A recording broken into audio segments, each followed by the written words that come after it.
ذیشان قریشی بھی ہمارے ساتھ ہیں، ان کی جانب جاتے ہیں۔ السلام علیکم، بہت شکریہ ذیشان۔ آپ نے بھی یہ سارے مناظر دیکھے ہوں گے، جیسا کہ انہوں نے کہا کہ ٹرمینالوجی اب استعمال کی جا رہی ہے، وائٹ کالر ٹیررزم۔ یہ ہم نے دیکھا تھا کہ اسرائیل کی جانب سے بھی یہ اسکرپٹ تھا کہ جتنی انفلوئنشل شخصیات ہیں غزہ میں، ان کو ایک ایک کر کے چن چن کے ان کو مارا گیا تھا۔ اب یہاں پہ جو ڈاکٹرز ہیں جن کی فیملیز یہ کہہ رہی ہیں کہ ہم نے بڑی مشکلوں سے ان کو پڑھایا ہے، ان کے ہمیں نہیں سمجھ آ رہی کہ وہ یہ کیسے کر سکتے جو آپ الزام لگا رہے ہیں، ڈاکٹرز کو ٹارگٹ کیا جا رہا ہے۔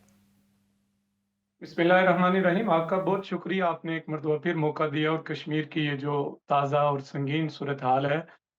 یہ بات آپ کی بالکل درست ہے کہ پہلے جو انڈین گورنمنٹ تھی اور ایجنسیز تھیں وہ خصوصی طور پہ ٹارگٹ کرتی تھیں انڈیا کے اندر ان کشمیریوں کو جن کا کسی بھی حوالے سے کوئی سیاسی بیک گراؤنڈ ہوتا تھا، یا وہ سیاست میں ایکٹیو ہوتے تھے یا سیاسی موومنٹ میں ایکٹیو ہوتے تھے۔ جس طرح ہمارے آل پارٹی حریت کانفرنس کے بہت سارے ایسے لوگ ہوتے تھے، ان کے کارکنان تھے، انہیں ٹارگٹ کیا جاتا تھا۔ پھر اس کے بعد آپ دیکھ رہے ہوں گے کہ پچھلے ایک عرصے سے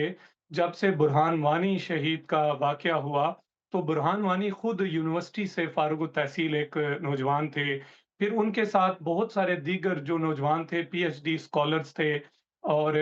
علی گڑھ یونیورسٹی کے فارغ التحصیل تھے، دہلی یونیورسٹی کے، وہ کشمیری کے جو تعلیم کے میدان میں بہت آگے تھے، لیکن انہوں نے یہ فیصلہ کیا کہ ہمیں انڈیا کی جو یہ ظلم و بربریت ہے اس کے سامنے ہمیں ایک جدوجہد کرنی چاہیے۔ پھر اس موومنٹ میں سیاسی لوگوں کے علاوہ یہ لوگ بھی شامل ہو گئے، جن میں انجینئرز تھے، جن میں پی ایچ ڈی اسکالرز تھے، جن میں اسٹوڈنٹس تھے۔ تو انڈیا نے ان کو تو کوشش کی کہ 5 مئی کے واقعے کے بعد بہت سختیاں کی، کرش کیا، بہت سے جو ہمارے سیاسی لوگ تھے، جس میں علی گیلانی شہید جو جن کو بالکل ان کی نظر بندی کے دوران ہی ان کی شہادت ہوگی، پھر ان کی جو ڈیڈ باڈی ہے وہ ورثاء کے اور کشمیری کے حوالے نہیں کی گئی، خاموشی سے دفنا دیا گیا۔ یہ وہ سارے حربے تھے جو انڈیا استعمال کر چکا تھا، اور اس سارے حربوں کے بعد بھی انڈیا کی پوری کوشش تھی کہ وہ یہ دنیا کو دکھانے کی کوشش کرے کہ یہ جو انڈیا کی سائٹ کشمیر ہے، سری نگر ہے، وادی ہے، اس میں امن ہے، لوگ خوش ہیں، جیسے ابھی آپ بات کر رہے تھے کہ لوگ مطمئن ہیں، لوگ آگے پیچھے جا رہے ہیں، لوگ جاب بھی کر رہے ہیں، پروفیشنل کام بھی کر رہے ہیں۔ لیکن مسئلہ یہ تھا کہ دنیا یہ بھی دیکھ رہی تھی کہ دنیا کا جو غیر جانبدار میڈیا ہے کہ اس وقت بھی کشمیر کے اندر ایک ریزسٹنس موجود ہے، اور اس کے پیچھے کوئی عام سیاسی کارکن نہیں ہے، بلکہ کشمیر کا جو پروفیشنل طبقہ وہ بھی موجود ہے۔ وہ سارے چاہتے ہیں کہ جو انڈیا سختی کے ساتھ مودی رجیم پوری جو تکلیفیں دے رہا ہے، سنگینیاں دے رہا ہے کشمیریوں کو، اس سے دبانے کی کوشش کی جا رہی ہے۔ اب اس پہ گزشتہ 1 سال سے آپ نے دیکھا ہوگا کہ دوبارہ سے کشمیریوں کے اندر جو پرامن جدوجہد کی ایک لہر پیدا ہوئی، اس کا آپ نے اگر پچھلے کچھ دنوں سے جھلک دیکھی ہوگی تو وہ آپ کو کارگل کے علاقوں میں، لیہ کے علاقوں میں آپ کو نظر آئی تھی۔ لیکن سری نگر میں بہت زیادہ سختیاں انڈین گورنمنٹ کی طرف سے کی گئیں، لوگوں کو باہر نہیں نکلنے دیا جا رہا، جگہ جگہ چوکیاں ہیں۔ پھر اس طرح سے یہ جو ساری سنگینیاں تھی، پھر اس کے بعد جو انڈیا کے اندر مختلف آپ دیکھتے ہوں گے کہ مرحلہ وار مختلف ریاستوں کے انتخابات ہو رہے ہیں۔ ابھی میرا خیال ہے کہ بہار میں انتخابات کا جو ہے نا وہ شور ہے، اور ان انتخابات سے پہلے کبھی نہ کبھی انڈیا کی یہ تاریخ رہی ہے، پہلے بھی کچھ مہینے پہلے آپ کو یاد ہے کہ جس کے بعد انڈیا اور پاکستان کے درمیان ایک کچھ دن کی جنگ بھی چھڑی، وہ ایک واقعہ جس میں